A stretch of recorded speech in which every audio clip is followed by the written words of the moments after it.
दाम्पत्य जीवन में पति पत्नी समता सुमत से रहते हैं। उनकी बुद्धि पारदर्शी बुद्धि है, दूरदर्शी बुद्धि है और बुद्धिमानी है।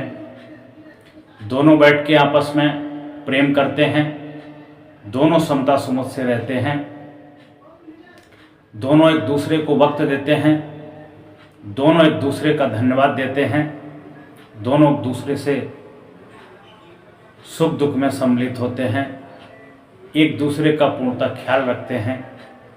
ऐसे घर धन्य होते हैं, ऐसा दाम्पत्य जीवन धन्य होता है। कितने घरों में देखा गया है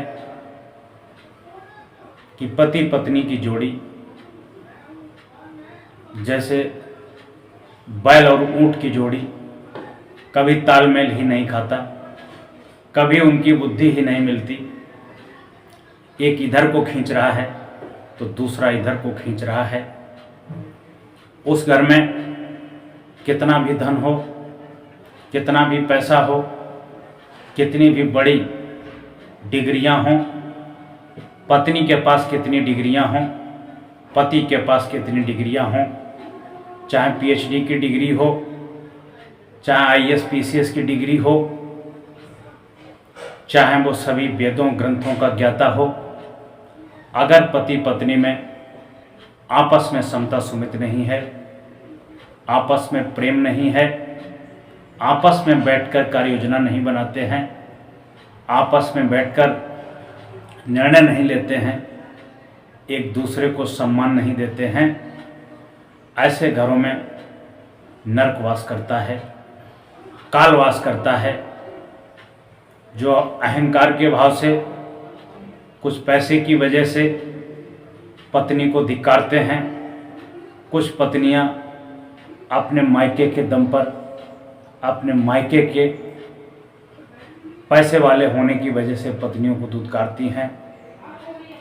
कुछ पति लोग हाउस वाइफ होने के नाते उस पर भी नखरे दिखाते हैं कि मैं इतना कमाता हूँ, ये घर में क्या करती है।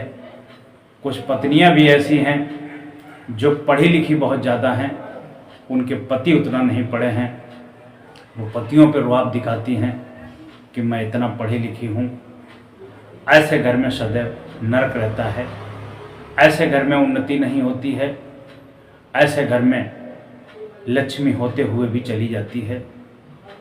जिन घरों में पति पत्नी एक दूसरे को समझते हैं, एक दूसरे को रिस्पेक्ट देते हैं, आदर भाव से संबोधित करते हैं, पति पत्नी के रिश्ते को देखने के लिए, उनके नियमों और कायदों को सीखने के लिए भगवान शिव पार्वती को लीजिए।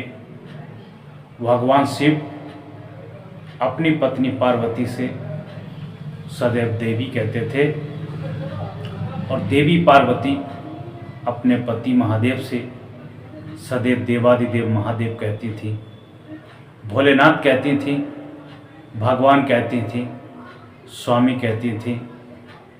हमारे पूर्वजों ने, हमारे ऋषियों मुनियों ने, हमारे विद्वानों ने जिन्हें जीने की कला सिखाई कि जीवन को कैसे मधुर बनाया जा सकता है, जीवन को कैसे धन्य बनाया जा सकता है, उनसे सीख लीजिए और अपने जीवन को सुखमय बनाइए, मंगलमय बनाइए। छोटी छोटी कमियां सब में होती हैं, छोटी छोटी कमियों को इग्नोर करिए, छोटी छोटी कमियों को सुधार करिए, आपका जीवन धन्य बन जाएगा।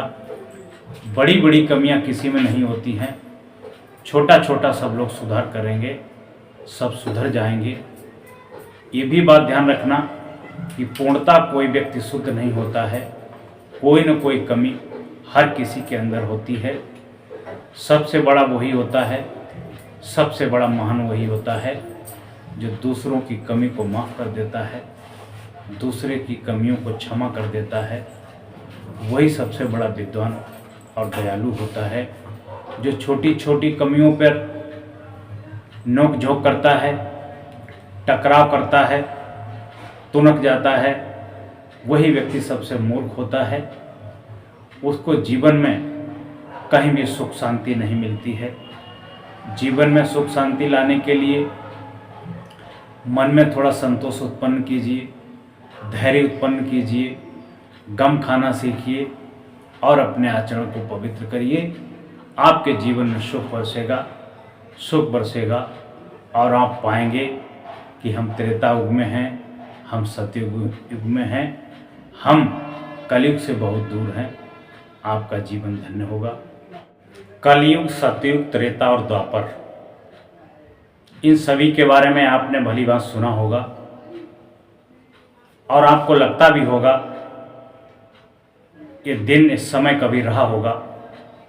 लेकिन मैं आज आपको बताए दे रहा हूं कि वह दिन आज भी हैं और पहले भी थे। कलयुग भी पहले था, सतयुग भी पहले था, द्वापर भी था, त्रेता भी था। जिस घरों में सभी भाई भाई, माता पिता, पुत्र पुत्री, पति पत्नी हिलजुल मिलकर रहते हैं, प्रेम से एकत्रित होकर घर के विषय में सलाह करते हैं, घर की उन्नति के बारे में सोचते हैं, घर के उत्थान के बारे में सोचते हैं, सभी लोग मिलकर के अपनी अपनी कलाओं को विकसित करके घर की उन्नति के बारे में सोचते हैं और शाम को एकत्रित होकर के सभी लोग बैठ के भोजन भंडारा खाते हैं, इष्ट देव का ध्यान करते हैं। नित्य प्रातः वंदन होता है, शाम को वंदन होता है, दोपहर में वंदन होता है। एक दूसरे को सभी समझते हैं, सभी को परखते हैं। ऐसे घर में सतयुग होता है, ऐसे घर में द्वापर होता है, ऐसे घर में त्रेता होता है, जहाँ पर घर के बुजुर्ग बैठकर हंसते मुस्कुराते हों, देवरानी जिठानी समता सुमित से रहती हों, भाई भाई आपस में प्रेम से मिलकर के कार्य करते हों, निरंतर कार्य करते हों और कोई किसी का हिस्सा न लगाता हो, सभी लोग दौड़ दौड़ के कार्य करते हों, एक दूसरे का हिस्सा न लगाते हों, ऐसे घर धन्य होते हैं। जहाँ पर भाई भाई में राग द्वेष होता हो, एक दूसरा काम में कटौती करता हो, एक दूसरा दूसरे पर निर्भर रहता हो, हिस्सा लगाता हो, जिसके घर के बड़े बुजुर्ग बच्चों की मनमानी से, बच्चों की कुसंगत से, बच्चों के गलत आचरण से दुखी रहते हों, परेशान रहते हों और उन्हें अपने बच्चों पर, अपने ऊपर रोना आता हो, समझ लेना उस घर में कलयुग का प्रवेश हो चुका है। वही घर कलयुग है, वही घर सतयुग है।